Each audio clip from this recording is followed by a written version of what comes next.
Thank you, Tashiana, for a really great talk. Your research and your personal story are both very inspiring. If we were all together today at ESA in a convention center, I know we'd have a very loud and enthusiastic round of applause. Hi, everyone. In case you don't know who I am, my name is Pam Templer. I'm ESA Vice President for Education and Chair for the Committee on Diversity and Education. I'm excited today to help facilitate the discussion for Tashiana's talk. We already have a bunch of great questions, but feel free to add more in the Q&A box. So Tashiana, welcome. Thank you so much. So one of our first questions is really great. It comes from Nicole Zimmerman. And Nicole asks, what can communities do to be more resilient to events like the Valentine's Day event you described? Yeah, thank you so much for having me. I'm really happy to be here and to see so many of the questions. So for this one, I wrote down a couple of notes that I was thinking about as I saw this. And one thing is that we can try to keep infrastructure up to date. And part of that within communities involves policies and leaders who value investing money and resources into keeping infrastructure up to date. With the Valentine's Day event, it was in part due to a series of atmospheric rivers that dumped a lot of rain in a short period of time over that region, but it was also partly due to an infrastructure problem that was part of the spillway. And so this combination of those two factors ended up leading to a much larger disaster. So this piece about keeping infrastructure up to date is really important. And then also emergency preparedness and planning, which is also a kind of an investment that can be made on a city or community-wide scale, which is really important. And advanced warning or improved forecasting.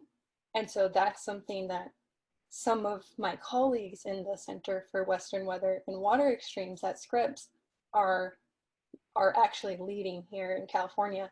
And so the goal with one of the projects is it's called Forecast Informed Reservoir Operations, or FIRO, is for some of the researchers at our center to partner with different water agencies across the state to be able, and dam managers and water resource managers, and actually come up with a plan to be able to communicate at least 2 days ahead of a major atmospheric river storm event that water is going to be arriving, so that the dam managers can release the water over a period of time and know that that water won't be released at too quickly of a rate at the last minute, as to avoid affecting the ecosystems in a damaging way.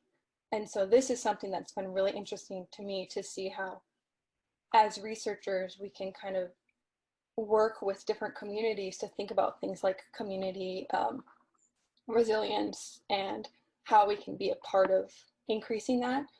And then the other thing is there needs to be considerations for the more vulnerable populations within these communities. And so that would be things like thinking about if a storm will require evacuation to protect lives, and property too, like how can you prepare your home? Is there support for doing that? And if community members have to flee, where can they go? Is there transportation? Are there policies that are allowing time off of work? So these are things that I don't directly work on, but that I also consider. Those are great ideas. And it sounds like somewhat related. There's a question, how did you establish or plug into the partnerships you described, such as with NOAA, the Air Force, and others? So this again goes back to the broader center. And one of my advisors, Marty Ralph, who has headed these efforts with FIRO. So because water is so valuable in California and everywhere, we all need water, water is life. But because in California we have these wild swings between drought periods and wetter periods, when we do get water, it's like, okay, we have to be able to plan for it, forecast how much and where it's going to hit and what type, and be able to store it. And so California has, as a state, wanted to invest in it once they found out some of the different types of research that we're doing at the center. And so this has been in part almost like an advocacy effort as well, or maybe even tapping into science policy, but just to share the value of this work with different groups. And so, yeah, Marty Ralph he used to work at NOAA and left and created this center now. And so kind of going back to former colleagues and knowing what they're already working on and where there's an overlap, I think has been really important. Mm-hmm. Definitely. Well, there's another question about the context of your work is, oh, I just had it. Where'd it go? It moved around. Okay, I'm going to come back to it. It was about the political climate. I'm sorry, it moved around. Okay, so I'm going to come back. Oh, here it is. Under the current political divisiveness of our country, what are opportunities you feel you can best bridge the divide to address climate change and implement JEDI principles? Some of the best methods to do that? Sure. I think that it's a very complex, big effort that we're going to have to put in, and it's going to need to be on every level. And so if we're not seeing, for instance, national leadership in that way, still on a community level or institution level, I find that to be very important, because even in my own personal story, it's been a lot of the one-on-one experiences, kind of mentor relationships that I've had that have affected me in big ways. And so I think it's more than doing outreach. I think it's more than saying we need to bring in more diverse people into STEM. I think it's on top of that, how can we increase inclusivity and equity, justice within STEM as it is, and not even necessarily as it is, do we need to break down some of the structure and think about how it was built and what we can do to just make it better for all of us. I mean,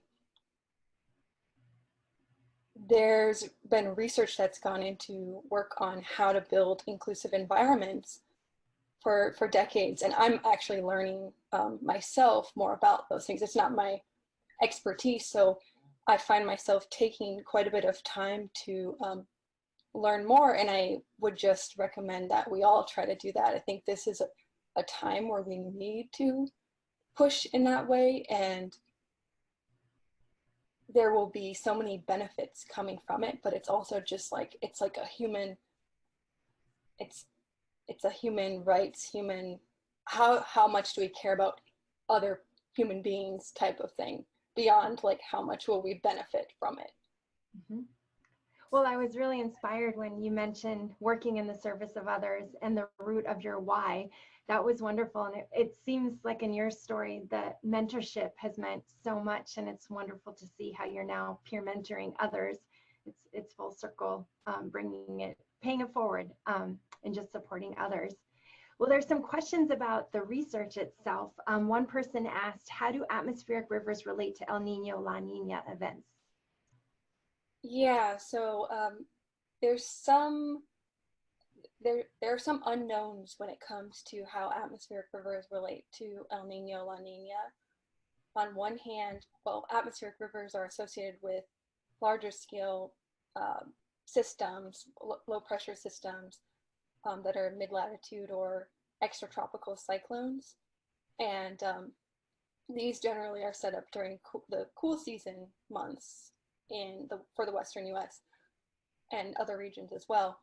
And so what we do know is that during El Nino, the southern part of California, there's typically an increase in the amount of water vapor in the atmosphere that's available, but that doesn't mean that it will create these storm events. And so it's almost like a, well, there's maybe more water vapor available in the atmosphere, but will that become a cloud that then creates precipitation, and will that be over land or over the ocean? Because if it's over the ocean, we can't really do much with that. But on the other hand, so that's one side of the El Nino, increasing the water vapor in the atmosphere. But on the other side, there's the idea that atmospheric rivers themselves, the way that they're associated with mid-latitude cyclones, might be affected during El Nino in a way that actually would decrease atmospheric rivers. So that precipitation piece, that's non-atmospheric river precipitation, it's been shown that there's increases, but it's not directly related. It's more the atmospheric water vapor, and it's not necessarily atmospheric rivers. Atmospheric rivers, you might actually see decreases during certain El Nino years. So there's some more to learn in that area. It's really interesting to explore, though. Definitely. And this relates to the next question that came up is, could you explain the difference between an atmospheric river and a regular storm system? Sure. So yeah, so these atmospheric rivers, they're, as I kind of showed with the satellite view, you can see that these long swaths of high enhanced water vapor in the atmosphere, in the low atmosphere. And so the way that they're different is that they're associated with these extratropical or mid-latitude cyclones, low pressure systems, the ones that are linked with the atmospheric rivers that hit the Western US, for instance. Those ones are usually appearing off the coast of like Alaska, so kind of further north and west from us. But off of those systems, there's a lot of different interactions between the ocean and atmosphere that are affected.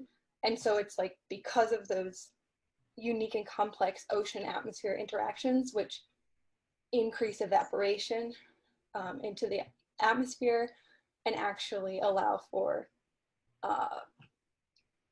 as the storm's moving, once that evaporation happens, there's also this process of moisture being funneled in from the sides. So like the original moisture is already quite a bit. There's a lot of moisture in the evaporation part over the ocean, but then there's also moisture being drawn in from the sides as it moves.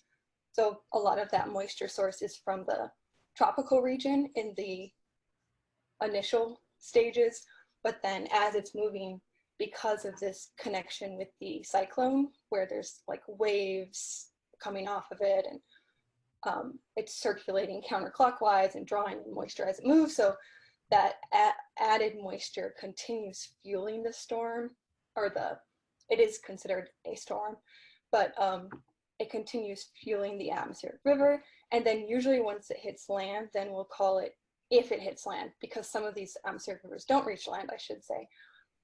If they do reach land, then we call it a landfalling atmospheric river. And that's where a lot of us think of it more like it can become a storm because it's over land and it affects us. As I showed in one of the earlier schematics, when these storms do hit land, the moist, usually warm air is forced upwards by mountains. So the mountains kind of act as a ramp that like ramps the moist, warm air upwards, where it cools and condenses, and that's where it creates these storm events, usually on the westward or windward side of the mountains, the coast ranges, and then that moisture is squeezed out. And if there's remaining moisture, it will continue penetrating inland, and then the Sierra Nevada, we have much larger, higher slopes there, will force the moisture up again, and that's where we get another enhancement of precipitation. So that's where it's a little bit different. That's great, and that relates actually to the next question then. Eric Scott noticed in one of your earlier slides that all the world's Mediterranean climates seem to get these atmospheric rivers. Is this what creates the Mediterranean climate? So for us, it's a big part of it in California because atmospheric rivers do provide us so much of our rain and snow. And as I said, in a changing climate, we're expecting more of that to be rain versus snow. But to be a Mediterranean climate, it's kind of described as having hot, dry summers, and then also these cool, wet winters. So atmospheric rivers are absolutely a big part for us. Certain other Mediterranean climates, they may experience other types of storms that are forming, like convective storms as well. And so in our case, yes, atmospheric rivers are a huge contributor to defining or having us be defined as a Mediterranean climate. Great. So Jenny Cribs asked, is it typical for an extreme snow level rise to be followed by an extreme descent and vice versa, or by a gradual return to seasonal temperatures? Have you looked at the duration of these extreme snow level changes? Yes. So for the first part of that, is it typical for an extreme snow level rise to be followed by an extreme drop or descent? That is not always the case. The example that I showed for the Valentine's Day event, that one had, I would say, abnormally more extreme changes in one time period or one event than other events. And so that's not the norm from the events that I've seen over the past 6 cool seasons. And then the second part was, have I looked at if the changes, or the duration. Mm-hmm. So all of these changes that I'm talking about now in snow level, the extremes, they have occurred over 1 hour. And so these are all 1 hour changes in snow level. And then everything that's the 400 meters or above meter change in the snow level during that 1 hour time window would be considered extreme, whether it's a rise or descent. I've also considered changes over 3 hours. And I found that there were some changes over 3 hours that were pretty significant, but I really wanted to look at the most significant and kind of the most rapid changes that I could find, because we were seeing some of these on radar plots beforehand, and they really stood out. It's something that hasn't been thoroughly investigated. Great.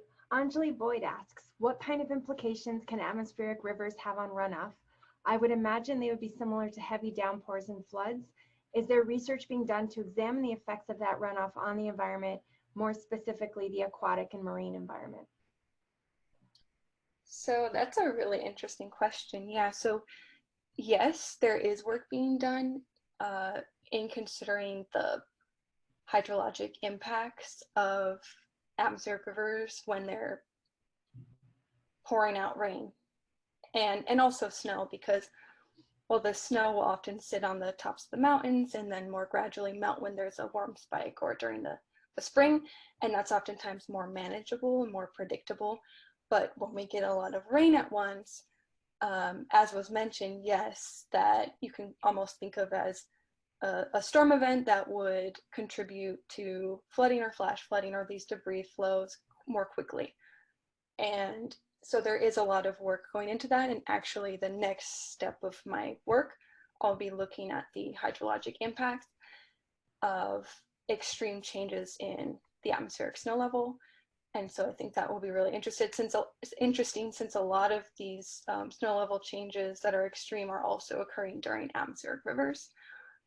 And then when it comes to ecology, kind of ecosystems, how those are impacted by atmospheric rivers or the resulting rain and snow, there's some work. This is more new research being done to look at salmon populations in parts of Northern California near the Sierra Nevada foothills, so actually near some of the radar sites that I'm looking at, and to see how those populations are affected, because again, we are hoping that as a center we can put out forecasts early enough, at least 2 days ahead of time, so that these ramp down, they're called ramp down rates, when dam managers need to release a certain amount of water to prepare for new incoming water from atmospheric rivers.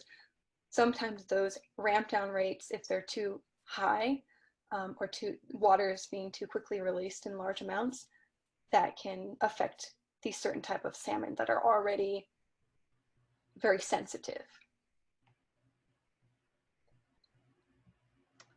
Great. Well, Stephanie Hampton says, an inspiring talk. Thank you so much. My imagination is sparked by you mentioning your experience coring lake sediments. Could you share your thoughts on the potential of looking for ecological effects of atmospheric rivers and their shifting patterns over long time periods, whether in sediment cores or by other means?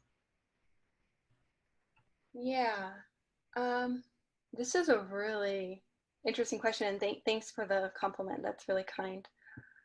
So I think, so this would be more of a going back and looking at sediment cores. Is that, I wonder if that's what it's more geared towards, or different indicators. The long-term. Okay, the long-term record. So I guess then that would come with considering what we look at when it comes to floods over a long time period or heavy precipitation. I guess it could be a similar approach to that. I also don't know if tree rings could be considered. I know that those are sometimes used. It's not my area of expertise, but I know sometimes you're able to see where there have been different types of events like floods or droughts where the tree was maybe lacking some of what it needed versus having plenty of it and growing more quickly. So yeah, I think through sediment cores, thinking about floods versus drought periods, and indicators of those, and then also maybe tree rings. There's so much you could do with that.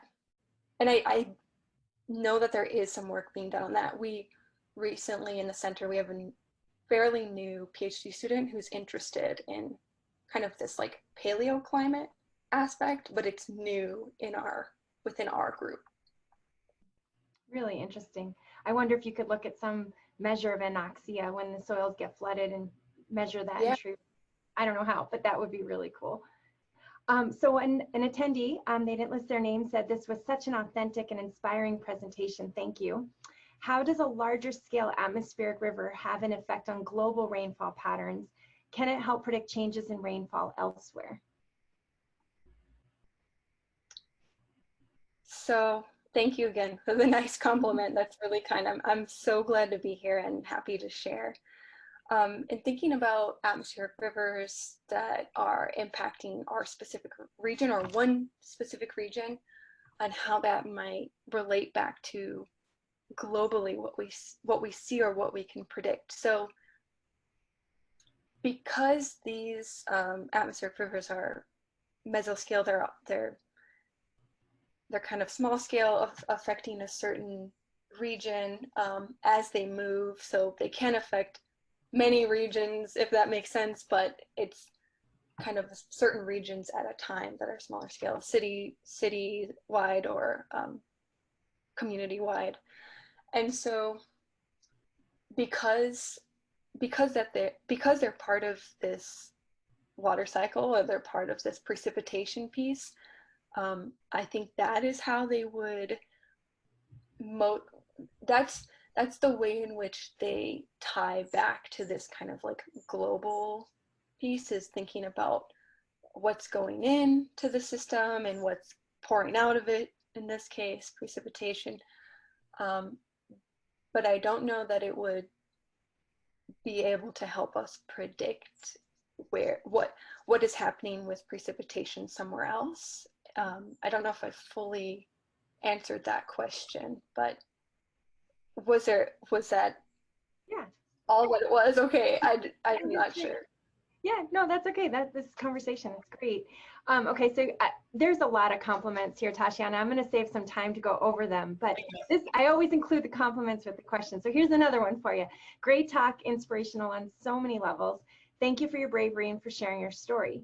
How valuable do you think your communications training has been to your work, and how would you encourage other scientists to incorporate this into their own research programs, teaching, etc.?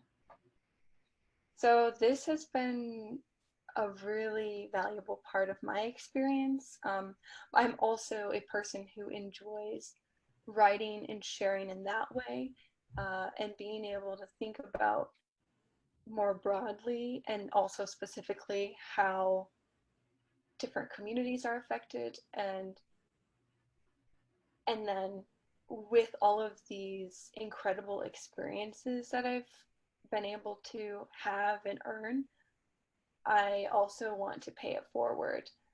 And so that's really important to me to be able to communicate to different audiences where we're headed in a changing climate and currently changing, um, in order to tackle these complex challenges that we're facing. I think we have to have all hands on deck. And so bottom up approaches, top down approaches, speaking with people in your community, other communities, speaking with youths and learning from youths. I've learned a lot from youths recently who have been they've very much so been speaking up and out about so many of the challenges that this world is facing that we're all a part of.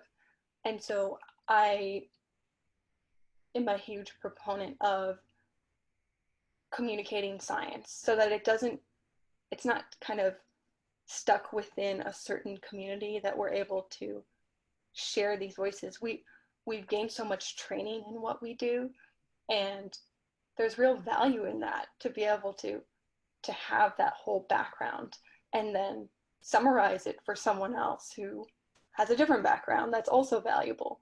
So I would recommend trying to gain at least some experiences, just sharing science. That's wonderful. And I'm curious, I have a quick follow-up then. How did you get that connection to CNN weather in Georgia? How did you get that experience? Yeah, so that was, so every fall I would apply for like 10 to 15 different internships that would be for the next summer. And so I'd find out in the spring, and that was one that I applied to. I searched, I was at the time still really interested in broadcast meteorology, and that like I said is kind of what drew me into science. And so that was like a 2-part interview process, over the phone. And when I found out, I still kind of had to pinch myself and think, is this real? And then I uprooted from Minnesota to Atlanta, Georgia, which was, I had never been there before. So yeah, it was a normal kind of application process. You search online for opportunities. I probably searched something like broadcast meteorology internship. I know that recently, I don't know if it'll be for this, I don't know if it was this summer because of the pandemic situation, but since I was an intern there, they continue to have internships if anyone's interested in finding that online. That's great. And it seems like a common theme running through your career so far is perseverance. You know, you didn't get into the UN COP meeting the first time, but then you volunteered to write something, and then you've gone the last 3 years in a row. You don't just apply to one internship, you apply to 10 and see what you get. And I think that's a wonderful lesson for all of us, is just keep trying and try a lot of different things. Here's another question for you. Really moving talk. Thank you. This comes from Daniel, and I apologize if I'm saying the name wrong. Danielle DeCellis, I believe. Really moving talk. Thank you. Do you know if or how atmospheric river movements and precipitation intensity have changed over time due to climate change effects? Do enough past records on them exist to determine that? Yeah, so thank you again for that, your kind words, Danielle. I think it was, That's so nice to hear. We have been able to look at reanalysis data sets. That's something that's been done, that are global reanalysis data sets that go back 40 years. And for California, the piece about precipitation is going to be really specific to each region. So I just want to make that clear too. In some regions, we're seeing less precipitation, in others more, projected in a changing climate. And so for certain regions, we'll see more precipitation as there's as warmer temperatures or warmer air can hold more moisture. But that moisture has to be available to be held. And in other regions, that can mean more drought, because depending on like how much evaporation is happening, and how much water is available. So yeah, precipitation, the intensity of atmospheric rivers, as I mentioned, and the frequency is expected to increase for the Western US, and that's due to this increase in atmospheric moisture. Mm-hmm. Great. Well, we're almost out of time, but I have another one that I think really sums up what probably a lot of people are thinking, is to really thank you for your honesty and vulnerability and modeling that for all of us. And so do you have advice for how we can foster environments and teams so everyone feels comfortable being vulnerable together? Yeah, this is a tricky one. And that's because it will really depend on the group of people or the environment. But I do really appreciate this question, because I've taken on this kind of like mission, and I'm not alone in this. So I've actually seen others do this as well. And it's important to me to show vulnerability in this way, because I think that we need to humanize science more and be able to think about how, as humans, we're part of all of these natural cycles and systems that we study. And so I guess when it comes to talking with community members or teammates, and being able to foster this type of environment, I would put out some feelers. So kind of, or breadcrumbs, share a little tidbit, see what the response is, because it could be met by someone else then opening up. If it's not, there is a real chance that, it could make you feel vulnerable, and then it's kind of one-sided. But this piece about mutual vulnerability can really strengthen teams and build trust. So there's some articles actually that I would share. You could actually share with teammates. Maybe that would be a good way to do it if you're concerned about like taking that first step and just testing it out, putting out some breadcrumbs. There's some great op-eds that point back to research, like they have links that share the benefit of this type of mutual vulnerability. So maybe I would start there. That's wonderful.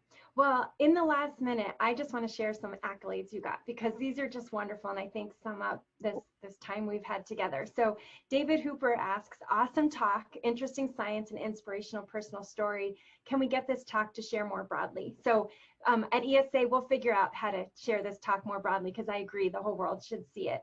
Jenny Miller wrote, wow, stunning talk, both in terms of the science and your personal story. Thank you for sharing and for persevering through the tough times to be here with us today and impact the world through your work. So I'm saying bravo. Sylvia Rains Dennis says, resilience and gratitude are so important. Many thanks for bringing in examples for the community and ecological context for your work and our collective learning. Lynn Trujillo says, thank you for this fascinating and moving presentation. Your research is so essential, and I can see implications for the research I conduct in the San Francisco Bay Area.